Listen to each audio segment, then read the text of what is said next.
नमस्कार प्रेक्षकांनो, उद्योगमार्ग परिवारात तुमचं सर्वांचं खूप खूप स्वागत आहे। आज आपण अहमदनगर जिल्ह्यामधलं कापूरवाडी या छोट्याशा गावात आलेलो आहोत आणि सरांनी गेल्या 3 ते 4 वर्षापासून शेळी पालनाचा ते व्यवसाय करत आहेत। तर आपण आज त्यांच्याकडून जाणून घेणार आहोत की शेळी पालन करताना कोणती काळजी घेतली पाहिजे, शेळ्यांचं लसीकरण कशा प्रकारे असलं पाहिजे, शेडची निर्मिती कशा प्रकारे असली पाहिजे, चाऱ्याचं व्यवस्थापन कशा प्रकारे असलं पाहिजे, याविषयी आपण आज सविस्तर अशी माहिती पाहणार आहोत। चला तर मग पाहूयात। सर, उद्योगमार्ग परिवारात तुमचं स्वागत आहे।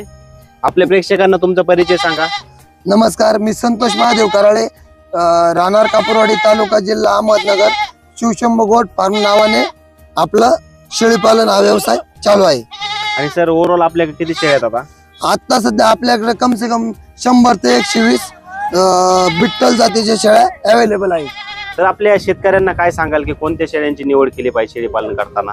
सर्व शेळी पालकांनी निवड करताना बिट्टल जातीची शेळीची निवड केली पाहिजे। का बिट्टल जातीच्या शेळीमध्ये उत्पन्नाचं प्रमाण, उत्पन्नाची वाढ झपाट्याने होत असते, त्यामुळे आणि बिट्टल शेळीला दुधाचं प्रमाण बी जास्त प्रमाणात असतं, त्याच्यामुळे बिट्टल शेळीची निवड केली पाहिजे।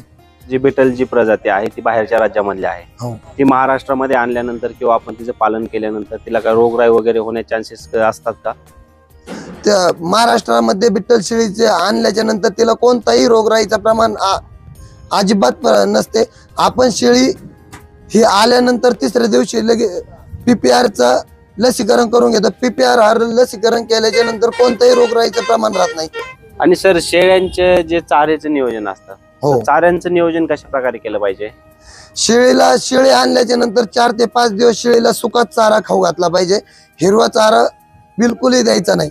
आणि 5 दिवसाच्या नंतर शेळीला हिरवा चारा, सुक्या चाऱ्याबरोबर हिरवा चारा पण थोडा थोडा दिला तरी काही अडचण येत नाही। तुती द्या, शिवरी घास द्या, आपला घास द्या, काही अडचण येत नाही। मकाची कुट्टी वगैरे काही टाकलं तरी काही अडचण येत नाही शेळी। आणि एखाद्याला समजा शेळ्या घ्यायच्या असतील, समजा तुम्ही बिटल म्हणले चांगले आहेत, तर बिटल शेळ्या तुम्ही कुठून आणि कशा घेतल्या पाहिजेत? बिट्टल शेळ्या आम्ही डायरेक्ट पंजाबवरून शिवशंभू गोट फार्मवरती माल आणतो। पंजाबवरती प्रत्येक फार्मवरती फिरून फिरून निवडक असाच माल क्वालिटीमध्ये, टॉप क्वालिटीमध्ये माल निवडतो आणि शिवशंभू गोट फार्मवरती घेऊन येतात। मग इथं आल्याच्या नंतर कस्टमर, जसे कस्टमरला माहिती होईल, ऍडव्हर्टाईज होईल, त्या प्रकारे कस्टमर इथं आल्यानंतर आपण निवडक माल आणतो, त्याच्यामुळे इथं आल्यानंतर कस्टमर फक्त माल कलर चॉईस करतात आणि माल लगेच घेतात। त्यावेळेस शेतकऱ्याने समजा 10 शेळ्या घेतल्या आणि त्याच्यामध्ये एक फिमेल घेतला, तर त्यांना एका वर्षामध्ये त्या 10 शेळ्यापासून किती उत्पन्न भेटू शकतं बरं सरासरी? कस्टमरने जर 10 फिमेल आणि 1 मेल जर घेतला तर त्याच्यापासून कस्टमरला कमीत कमी कम से कम 2 ते 3 लाख रुपये वर्षभरात उत्पन्न भेटून जाईल 10 शेळ्यामध्ये। कारण की आणि त्याच्यात कस्टमर किती शेळीला जीव लावते, रिस्पॉन्स देते, खाणे वगैरे सगळं, लसीकरण वगैरे सगळं व्यवस्थित दिल्याच्या नंतर काही अडचण येत नाही। आज आपण जर महाराष्ट्राचा विचार केला ना सर, तर बहुतांश शेतकऱ्यांचं असं म्हणणं असतं की शेळी पालन तोट्यात जात आहे आणि काही गेलेले बी आहेत, आम्ही पाहिलेले आहेत। पण तुमच्या अनुभवानुसार त्यांचं जे तोट्यात जात आहे, तर ते तोट्यात जाण्यामागचे काय कारण बरं? तोट्यात जाण्यामागचं लक्ष, शेळी पालनासाठी सकाळी 2 तास आणि संध्याकाळी 2 तास हे चांगल्या प्रकारे लक्ष द्यावं लागतं। सकाळी लक्ष दिल्याच्या नंतर संध्याकाळी लक्ष दिल्यानंतर तोट्यात जायचा हा प्रश्नच येत नाही शेळी पालनाला। शेळी पालन हा असा व्यवसाय इतका झपाट्याने महाराष्ट्रात वाढत चाललेला, महाराष्ट्रात नाही तर सगळीकडे शेळी पालन व्यवसायाकडे झपाट्याने वाढ चाललेली आहे। शेळी पालन मध्ये उत्पन्न बी झपाट्याने चांगल्या प्रकारे आहे। फक्त शेतकऱ्याला कोणत्या मालाची आणि कोणत्या जातीची शेळी निवडता आली पाहिजे त्याच्यावरती डिपेंड असतं सगळं। बिट्टल जातीची शेळी जर निवडली तर चांगल्या प्रकारे शेतकऱ्याला रिस्पॉन्स मिळतो, पिल्लांची वाढ झपाट्याने होते, मग उत्पन्न पण झपाट्याने होते। शेळी पालन हा व्यवसाय तोट्यात जातच नाही। सर, शेडची निर्मिती करताना शेळ्यांसाठी शेतकऱ्यांनी कोणती काळजी घेणं गरजेचं असतं? शेतकऱ्यांना शेडची जर निर्मिती करायच्या टायमाला शेड केल्याच्या नंतर शेडच्या खाली, शेळी खाली सिमेंट कॉन्क्रीट अजिबात केलं नाही पाहिजे। खाली आपला मुरुम टाकून त्याला थोडं निबर करून मुरुमातच शेळी सोडली पाहिजे। शेळी ही बसताना पायाने उकरूनच बसत असते, कोब्यावरती सिमेंट कॉन्क्रीट वरती शेळीला कोणत्याही प्रकारे खाली नख मारता येत नाही। त्याच्यामुळे शेळीच्या शेड मध्ये सिमेंट कॉन्क्रीट हे अजिबात केलं नाही पाहिजे। आणि सर ज्या शेतकऱ्याकडे स्वतःची जमीन नाही जर त्या शेतकऱ्यांनी शेळी पालन केलं त्याला प्रॉफिटेबल राहू शकतं का ते? प्रॉफिटेबल व्हायला काही अडचण नाही. शेळी ही बिट्टल शेळीची जात अशी आहे, तुम्ही बंदिस्त शेळी पालन ठेवलं तरी अडचण येत नाही आणि तुम्ही रोज सकाळी 2 तास संध्याकाळी 2 तास फिरून आणली तरी काही अडचण येत नाही.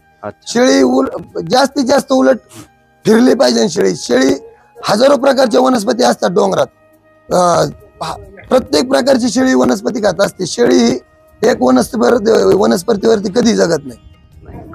त्याच्यासाठी बिनधास्त शेळी पालन करा, काही अडचण येत नाही. जमीन नसली शेळी पालन करायचं नाही ही काही अडचण नाही. शेळी पालनाला जास्त जागेची गरज पडत नाही.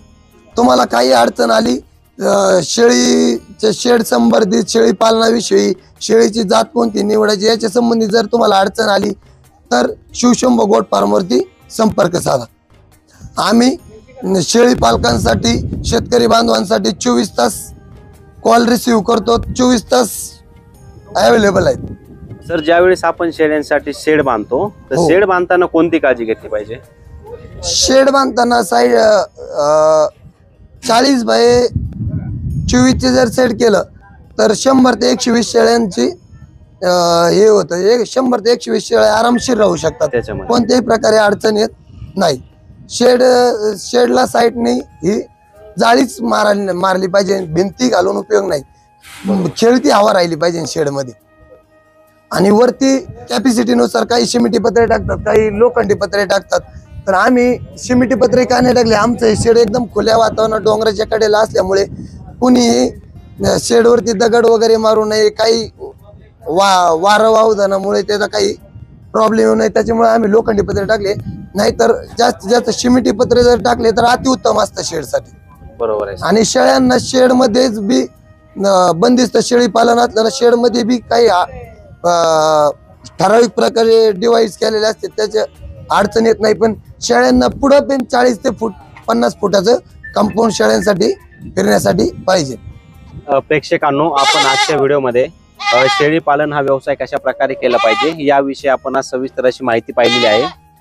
तरी पण आमच्याकडून तुम्हाला काय माहिती द्यायची राहिली असेल तर सरांचा स्क्रीनवर आणि डिस्क्रिप्शन मध्ये नंबर दिलेला आहे, त्या नंबरवर फोन करा आणि अधिकची माहिती घ्या. उद्योग मार्ग तुमच्यासाठी असेच नवनवीन बिझनेस आयडिया घेऊन येत असतं.